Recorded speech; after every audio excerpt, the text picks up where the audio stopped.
Hello નમસ્કાર મિત્રો, દરેકનું હાર્દિક સ્વાગત છે. મિત્રો ધોરણ 9 વિષય સામાજિક વિજ્ઞાન પ્રથમ પરીક્ષા 2025નું પેપર મિત્રો શાળા વિકાસ સંકુલ. જી હા, જેની અંદર 2 કલાકનો સમય રહેશે અને 50 ગુણનું પેપર રહેશે. સંપૂર્ણ પેપરનું સોલ્યુશન કરીશું. તે પહેલાં ચેનલમાં પ્રથમ વખત આવ્યા છો, પ્રથમ વખત મુલાકાત લીધી છે તો ખાસ ચેનલને સબસ્ક્રાઈબ કરી દેશો. તમામ વિષયના શાળા વિકાસ સંકુલના પેપર આપણી ચેનલ પર ઉપલબ્ધ છે. ચાલો શરૂ કરીએ. તો મિત્રો વિભાગીયની અંદર જોઈએ તો MCQs છે. પહેલો MCQs, અંગ્રેજોએ ત્રીજો મૈસૂર વિગ્રહ કોની સાથે કર્યો? તો ઓપ્શન એ ટીપુ સુલતાન સાથે. પરદેશની ભૂમિ પર ભારતનો સૂચિત રાષ્ટ્રધ્વજ સૌ પ્રથમ કોણે ફરકાવ્યો? ઓપ્શન સી મેડમ ભીખાઈજી કામાએ. 3.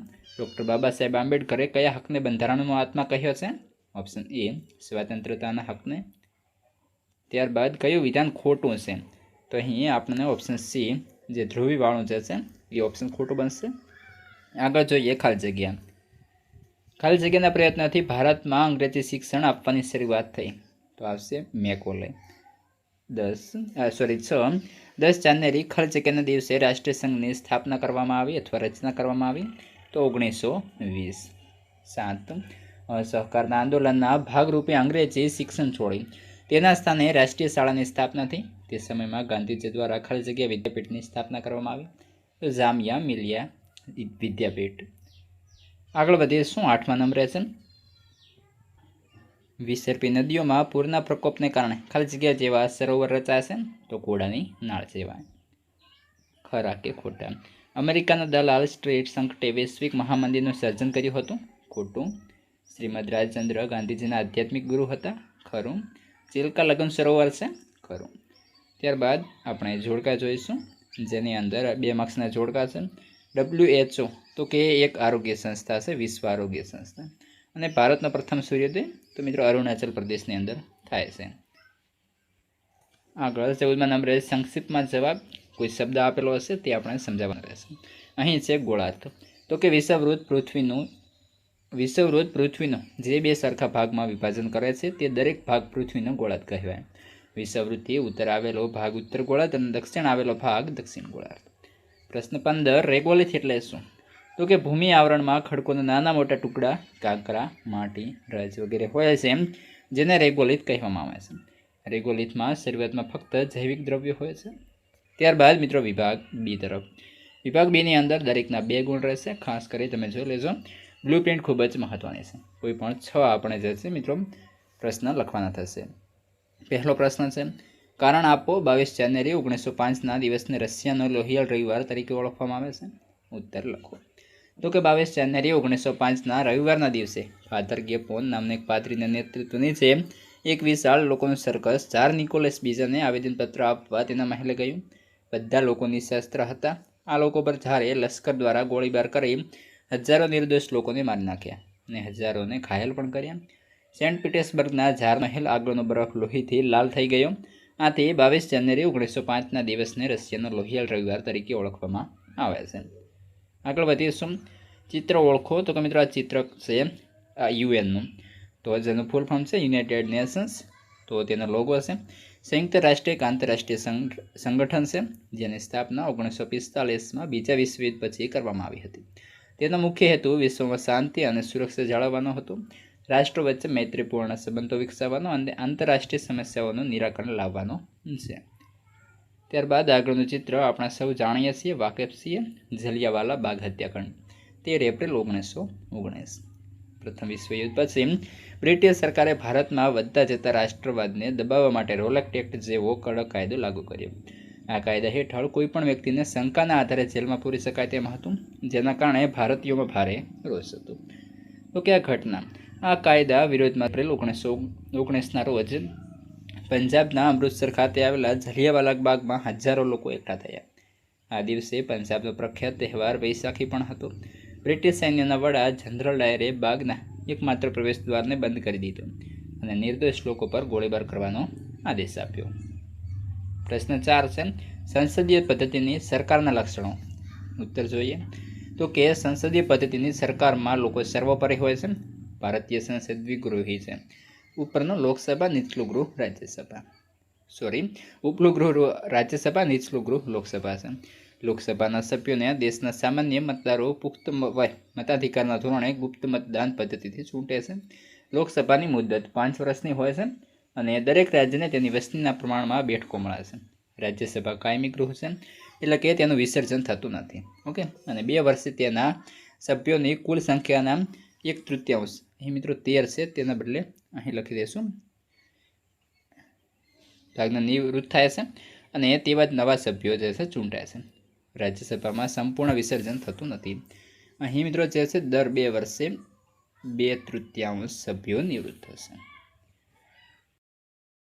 મારા વહાલા વિદ્યાર્થી મિત્રો, તમે આ જે વિડીયો જોઈ રહ્યા છો તેને થોડું આમ નીચે કરવાનું થશે અને આપણે ચેનલ જે છે મિત્રો ખાસ તેને સબસ્ક્રાઈબ કરી અને બાજુમાં જે હાઈપનું બટન આપેલું છે તેના પર એક વખત સિમ્પલી ક્લિક કરી દેવાનું છે. ક્લિક કરશો એટલે તમને જે હાઈપનું હોય એ ઓપ્શન આપશે, તેના પર તમારે એક વખત મિત્રો હાઈપ આપવાની થશે. ત્યારબાદ રાજ્યસભાના દરેક સભ્યની જોકે મુદ્દત આપણે 6 વર્ષની સામાન્ય ગણી શકીએ. રાજ્યસભાના સભ્યોની ચૂંટણી આડકતરી રીતે થાય છે.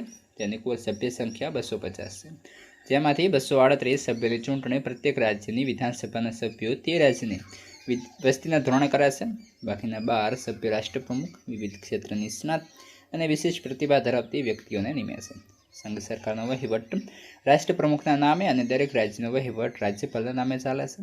આમ છતાં વાસ્તવિક વહીવટ સંઘ સરકારના વડા પ્રધાન અને તેમનું પ્રધાનમંડળ તથા રાજ્ય સરકારમાં મુખ્યમંત્રી અને તેમનું મંત્રીમંડળ ચલાવે છે. દેશના અને રાજ્યના મંત્રીમંડળની રચના અનુક્રમે સંસદ તથા વિધાનસભામાંથી થાય છે. સમગ્ર મંત્રીમંડળ પોતાના બધા જ કાર્યો માટે સંસદને જવાબદાર હોય છે. તેથી સંસદીય લોકશાહી સરકારને જવાબદાર સરકાર કહે છે. સંસદીય લોકશાહીમાં સંસદ મંત્રીમંડળ અને રાષ્ટ્રપ્રમુખને રાજીનામું આપવાની ફરજ પાડી શકે છે. આમ સંસદીય પદ્ધતિની સરકારમાં રાજકીય સત્તાનો સ્ત્રોત પ્રજાએ ચૂંટેલી સંસદ પાસે જ હોય છે. પ્રશ્ન 5 છે, કારણ આપો. માર્ગદર્શક સિદ્ધાંતો દેશના પાયારૂપ સિદ્ધાંતો છે. ઉત્તર તો કે દેશના સામાજિક, આર્થિક અને રાજકીય ન્યાય પર આધારિત સમાજ વ્યવસ્થા સ્થાપવાની એ રાજ્યનીતિના માર્ગદર્શક સિદ્ધાંતોનું મુખ્ય ધ્યેય છે. દેશના સામાજિક અને આર્થિક લોકશાહી સ્થાપવા માટે રાજ્ય સન્નિષ્ઠ પ્રયાસો કરે એવો માર્ગદર્શક આદેશ આ સિદ્ધાંતો દ્વારા આપવામાં આવ્યો છે. આ સિદ્ધાંતોને કલ્યાણકારી સમાજ રચનાનું નિર્માણ કરવાની રૂપરેખા દોરી આપે છે. સરકારે તેની સત્તાનો ઉપયોગ કયા હેતુ માટે કરવો તે આ સિદ્ધાંતો સતત યાદ અપાવે છે. આ દ્રષ્ટિએ તે શાસન વ્યવસ્થાના આધારરૂપ સિદ્ધાંતો છે. તેથી જ ભારતના બંધારણને ઘડવૈયા ડૉક્ટર બાબા સાહેબ આંબેડકર કહે છે કે રાજ્યનીતિના માર્ગદર્શક સિદ્ધાંતો દેશના શાસનના પાયારૂપ સિદ્ધાંતો છે. પ્રશ્ન 6, મૃદાવરણીય પ્લેટો કેટલી છે અને કઈ કઈ? તો કે મિત્રો મુખ્ય જે પ્લેટો છે 7 છે. પહેલી પેસિફિક પ્લેટ, ઉત્તર અમેરિકન પ્લેટ, દક્ષિણ American plate, Eurasian plate, African plate, Indo Australian plate અને એન્ટાર્કટિક પ્લેટ. શબ્દ સમજાવો. બાંગર. તરાઈની દક્ષિણે નદીઓના જૂના કાંપના થર બાંગર કહેવાય છે. કાંપના નિરંતર થતા જમાવટને કારણે તે નવા પૂર મેદાનોથી થોડી ઊંચાઈ આવેલા પગથિયા સમાન દેખાય છે. પ્રશ્ન 8, ગોદાવરીની દક્ષિણની ગંગા કહે છે, કારણ આપો. તો કે ગંગા નદીની જેમ ગોદાવરી નદીનો પ્રવાહ માર્ગ લાંબો અને તેનું બેસિન ક્ષેત્ર વિસ્તૃત છે. તેથી તેને દક્ષિણની ગંગા કહે છે. પ્રશ્ન 9, જળ પ્રદૂષણ અટકાવવાના ઉપાયો જોઈએ.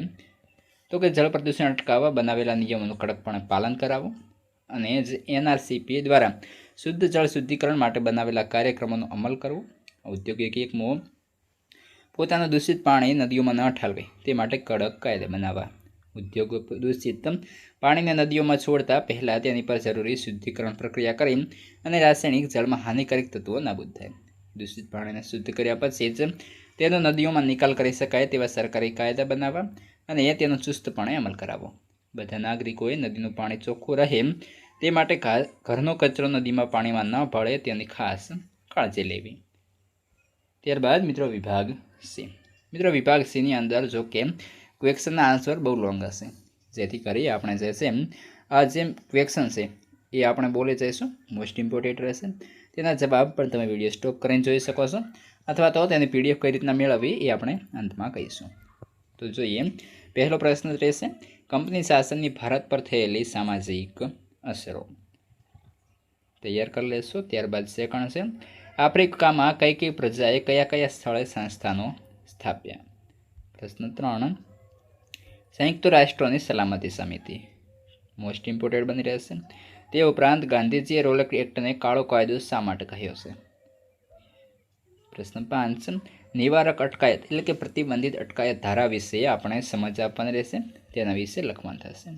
પ્રશ્ન 6 સુએઝ નહેર શરૂ થવાથી ભારતને કયો લાભ થયો? પ્રશ્ન 7 નર્મદા બેસિન વિશે સમજાવો. અને 8ની અંદર મિત્રો નકશા વિશે આપણને પૂછશે. નકશામાં અમુક જે સ્થળો, અમુક જે નદીઓ વગેરે દર્શાવવાનું થશે. પ્રશ્ન આગળ છે વિભાગ ડી. વિભાગ ડીની અંદર ખાલી 2 જ પ્રશ્નો લખવાના થશે. દરેકને 4 ગુણ રહેશે.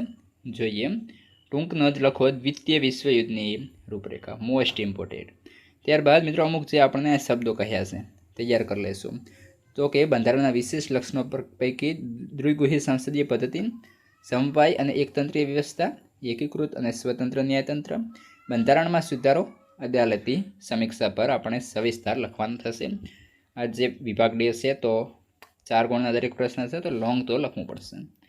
તમામ પ્રકારનું સોલ્યુશન આપેલું છે અને પીડીએફ તમારે ક્યાંથી મેળવવી એ પણ કહીશું. ત્રીજા નંબરે છે ખનિજોનું વર્ગીકરણ કરો. તો કે મિત્રો આ જે પેપર છે તેનું આપણે સોલ્યુશન સંપૂર્ણ જોઈ લીધું છે. તે ઉપરાંત તમારે પીડીએફ જોઈએ છે તો આ વિડીયો ડિસ્ક્રિપ્શનમાં જાઓ, ત્યાંથી આપણા વોટ્સએપમાં જોડાવો અને ત્યાંથી નંબર પર મને જે છે હાઈનો મેસેજ કરો અથવા તો પેપર માટેનું તમે કહો તો ત્યાંથી તમને જે છે પીડીએફ પ્રોવાઈડ કરવામાં આવશે. તમામ 20ના સોલ્યુશન ઉપલબ્ધ છે તો એ પણ તમે જોઈ લેશો. નીચેની તમામ પ્રકારની લિંક આ વિડીયો ડિસ્ક્રિપ્શનમાં આપી દઈશું.